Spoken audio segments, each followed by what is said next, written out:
you guys? Today I'm gonna react to you should eat candy before a workout. So it's gonna be really interesting.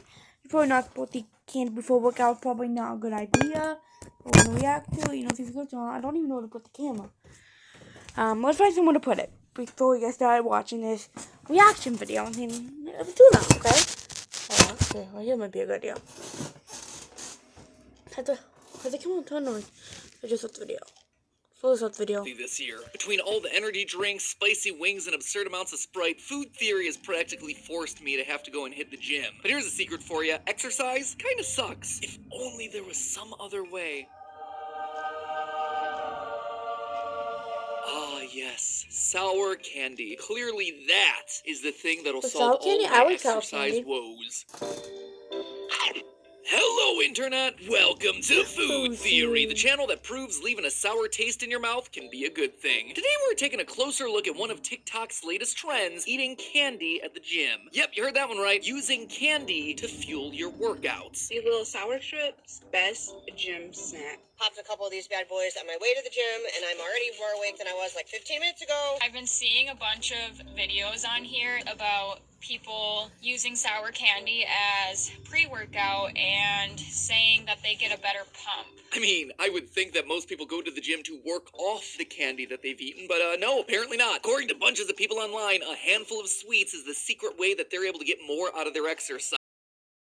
When exactly where the trend started, it's certainly going strong, nearing 1 billion views on TikTok. And that sounds pretty great to me. Usually I go to the gym wanting to be like Hemsworth, but then I leave ending up feeling Hemsworthless. So, do I need to load up on some Snickers before starting my squats? Not so fast. Notice that what they're calling out here isn't just any candy, but specifically sour candy. Which then begs the question, is there some sort of sour secret here? Is there any merit to the online workout advice coming from a bunch of Sour Patch pumpers? I find it really hard to believe that any candy, sour or otherwise, is going to be the X factor help me to get more out of my gym time. Then again, if it's true, it's an excuse to eat more candy, so why not test it out? So today we're putting our bodies to the test. Can eating candy actually help your cardio? Will a Sour Patch Kid promote more positive pumping? Hunker up, Buttercup. Today we're hitting the gym. Before we start sweating it out to the oldies, it's important that we first understand what exactly working out is doing in our bodies. That way we can see whether there's any scientific merit for our sour candy to stand on here. When we eat, we consume calories. We all know this. Right there, front and center on every nutrition label. And when we're exercising, we are burning away those calories. We're using them up. So what exactly are calories? Well, calories are basically just energy. They're what make the machine that is your body run. But if you eat more calories than you end up using, your body starts storing that extra energy as fat. And there's one persistent issue with that. You see, once it's stored as fat, burning the energy actually becomes a very inefficient process for our bodies. Suddenly, that energy becomes the last thing that our body wants to use up. Instead, our body tends to default to the faster, easier, more efficient fuel source of glucose. Glucose is a carbohydrate. It's the responsible four-door hybrid sedan that gives your body great mileage because it's much easier for our bodies to process glucose for energy. It's also easy to store any excess glucose in your liver and muscle cells in the form of glycogen, which your body can then dip into quickly whenever the need arises. Fat, meanwhile, is just harder for the body to use. When it's forced to dig into the fat reserves, that fat must first be broken down and converted into ketones through a process known as ketosis. If that sounds vaguely familiar to you, it might be because you've heard of the keto diet. Anyway, ketosis requires a lot more work for your body. So our bodies are wired to store fat but burn carbs, especially when you're talking about intense workouts. So what happens when you're doing this intense exercise and suddenly you've depleted all your glucose and glycogen reserves? Well, that is the experience of hitting a wall. Suddenly you feel much more tired, sluggish, and you just want to call it quits. What's really happening there is that your body is switching gears as it moves away from burning carbs and instead starts using that inefficient fat. That said, plenty of people going to the gym want to avoid that dip in performance, which is where pre-workout supplements come in. Pre-workouts, which are typically in the form of a powder that you mix into your water, are meant to increase your athletic performance via a healthy mix of caffeine for energy, amino acids to help decrease fatigue, and nitric oxide to increase blood flow. Now, the jury is still out on whether all those ingredients work as intended. One thing that we know for sure is that pre-workouts contain a lot of sugar, giving the body some extra glucose to help it fight off that performance wall. So if a sugary pre-workout powder can help your exercise, exercise, why not a sugary sour candy? The idea with sour candy is that it's a low-fat, low-protein, high-carb snack that provides you a short burst of glucose that can help push through that workout wall. There's also quite a bit of research to back up candies being used as an energy booster, which is why you might catch long-distance runners or endurance athletes munching on gummies pre- and mid-race. Research suggests that about 15 to 20 grams of sugar 30 to 60 minutes before your workout is the right amount for your body to get an adequate boost. But then, why are we talking about sour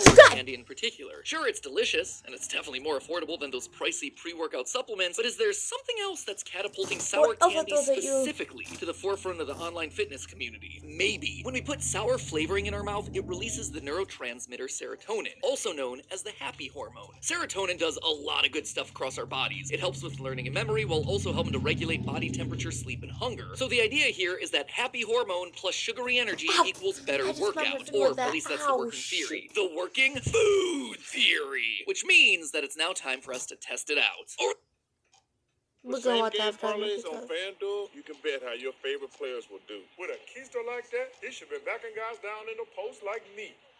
I love you, young Chuck. Get a no-sweat first bet and get up to $2,500 back if you don't win. FanDuel, official partner of the NBA. food theory, which means that it's now time for us to test it out. Over the course of a week, Steph and I, along with some other members of Team Theorist, did 3 days of workouts with a day of rest in between so our soreness didn't become a factor. We made sure to keep the workouts consistent in both style and time each day in order to limit as many variables as possible. For her workouts, Steph hopped on the old stationary bike for some quick cardio. I took the athlete powder before this, so I'm definitely an athlete now. While I endeavored to engage in the most grueling of workouts, Ring Fit Adventure for the Nintendo Switch. I don't know if you've noticed this, but I'm fighting the Mataslay. Get it? He's a Mat, and he wants to slay. Nothing says serious workout quite like downward dogging your way through a horde of attacking yoga mats. Cue the relevant, embarrassing clip that I have no doubt Stephanie captured. Ooh, looking good. Look at those buns. Buns to the sun. Man, it's perfect time. Great. For the first day, we performed a normal workout without any sort of supplement. For day 2, we used a traditional powdered pre-workout, specifically for number 1 pick of 2023, Pre-Caged. Caged spell with a K, so you know they mean it. Also, can I just say at this point that the names of these things are so stupid? I mean, we went with Pre-Caged, but some of our other top contenders were Wrecked and Meth Lab. Who named these things? I like that they clearly want gym bros to take these things seriously with their serious names, but Jocko Go Whoop Ass Salt? I feel like I'm in some sort of parody account. Is this an Onion article? And then finally, for day 3, we ate some sour candy. Yeah. Ah. Oh, they're very sour. Lots of sour candy. Oh, bad heaven. Oh, that's more of me. Yeehaw, Rob Cowboy. Oh boy. Mistakes were made. In order to get the 15 to 20 grams of sugar that were recommended for the best effect of our sour candies, we took 8 pieces of Warheads Extreme, which probably hurt more than the actual workout. I thought that maybe the flavors would combine to be tasty together. Oh no, it's a mishmash of flavors that no one wants. Ooh, I feel it in my teeth. It's like an x-ray is being taken of my teeth right now. Shooting right through. So after gathering the data, what were the results? Well, first and foremost, it's important to get the elephant in the gym out of the way. Traditional pre-workout was the best across the board for all of us. It ultimately did a great job of giving the energy boost to get us going and keep us in that energized state for the duration of the workout. According to all of our fitness trackers, we burned... Hope you enjoyed. See you next video. Oops. Move out of the way. Bye.